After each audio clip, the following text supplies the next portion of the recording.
ManjariChandra, and I practice nutritional medicine and functional nutrition. We are today at the NSI 54th National Conference, which is a collaborative conference between the National Institute of Nutrition and Nutrition Society of India. The two-day conference is basically a conglomerate of all the eminent nutritionists in India, and it's a great academic feast for all the students who are attending the conference to know really what is going on in terms of research, what are the prospects for career in nutrition. It's also a place where we are trying to come out with newer and more better forms of technology and research that has been done for many years in nutrition. So welcome to NSI and welcome to NIN, and thank you for being a part of the 54th Conference of National Institute of Nutrition and Nutrition Society. Thank you. So this is a national conference, so people have come from everywhere. I've come from Delhi, you have people from Punjab, people from Haryana, from even Himachal. We have delegates all over the place from Hyderabad, Chennai, Kerala, Bombay. Most of the states that have clinical nutrition and nutritionists practicing there are part of this. Not only speakers, but even students have come from all over. I'm mentoring two startups. One is based out of Noida and another one is based out of Chandigarh. So the Noida startup, ma'am, you were talking about if I can have 5 hours or 8 hours or 10 hours of your speech, I can use your voice and then your voice can be used on any text in your voice. So you could be a news reader without having your presence. So this is how the technology is working in India. Another startup is using, I can wear a kind of headphone and I can move this bottle from here. So that is being done by the Chandigarh-based startup, which is that startup is working basis on some neurological technology that this guy is using. Coming back to your point, see, first of all, technology doesn't mean that the human are going in a different direction, technology is going in a different direction. Technology means the empowerment back to the human. So our dietitians and nutritionists, they are also human. The technology that we are building, or everybody is building in India, is basically empowering your job. So you have two sides to look at it. One, there's a dietitian, then the second, there's a customer, there's a client also. Client should be given a platform which can be used in the easiest way to track their whatever they are being prescribed or whatever they are consuming, the overall nutrition, the intake, and then the burn. Secondly, you as a professional, you should also given some platform where you can also track your real-time client, because as of now, you prescribe with a basic mobile phone and allow people to get access to information which may be only limited to a few people who have access to people who are in larger cities or larger towns of India. And to support this, I have actually a lot of research material and findings, but we were later told that it's just a debate, so I'm not able to present that to you.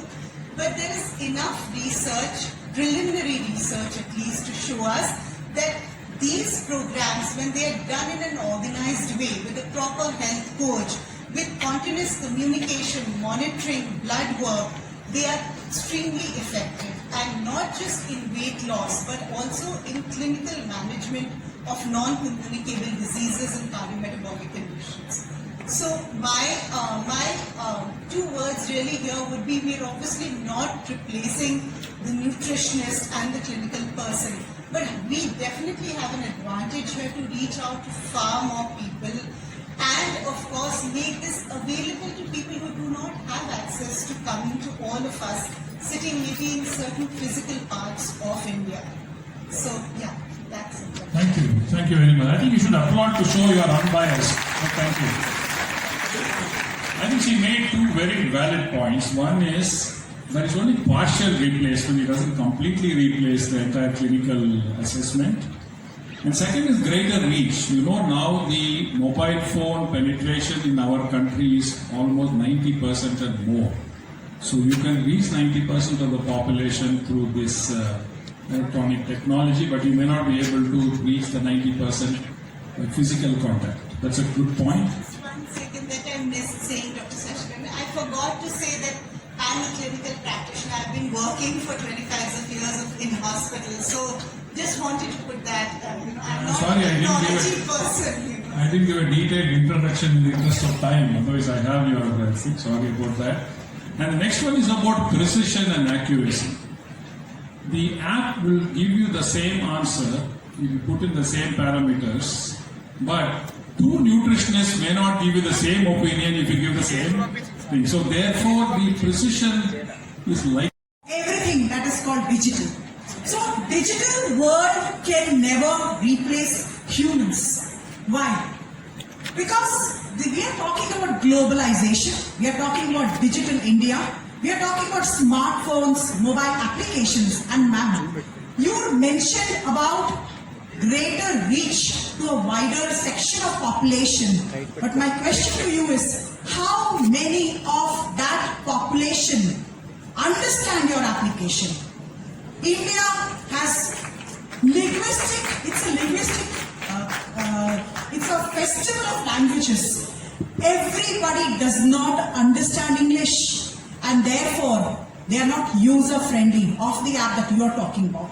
Moreover, though the new digitalized global India is getting more and more popular with this mobile application, to replace nutrition education and to replace nutrition counseling, you also need behind it a very, very intelligent, diligent, well-versed, hard-working human resource who has to be updated, and they update their application on very, very, timely basis. So that doesn't happen. Because I have not seen an application life which has lasted more than 3, 4, 5 years. So every app which gets launched has a life which ends. And the reason is there is a lack of human resources behind it. You also talk about the model which is economical. Now the government of India, the WCD, has introduced portion tracker. It is supposed to be in the hands of the basic grassroots level workers, the N&NMedicine workers. They're supposed to track, they're supposed to enter. The entire MIS is online. But we, as a part of WCD, we are evaluating these programs and policies, and we know the issues and concerns. There is a problem of network. So, besides roti, kapda and makan, internet again is one of the basic essential commodity which is required to use this application. And therefore, madam, a personal face-to-face meeting where a counselor not only hears, not only listens, has a head, a heart, makes personalized decisions given by your machines is totally dependent on the data which is fed, and that has errors. Also, last point, every 10 miles in India, the diet changes. We have come out with 2 huge volumes of Indian food anthropology from all the states and union territories, and the same dosa that we have for breakfast, which is cooked in the premises of NIN, will have a different quantity of oil when it is cooked in Gujarat or cooked in Punjab. So the recipes that are fed inside, the photo that you take and the calories that are given to you by your machine will not be correct. So with this, I rest my case for further defense. Thank you, Manisha, for a very effective talk. I think you have a promising career in politics after you do she made a very good point about the interactiveness with the mobile phone is not there like what you have with a nutritionist or a physician, and there are too many variables which you cannot capture, and the knowledge of a nutritionist or a physician is probably so vast and so wide that it captures most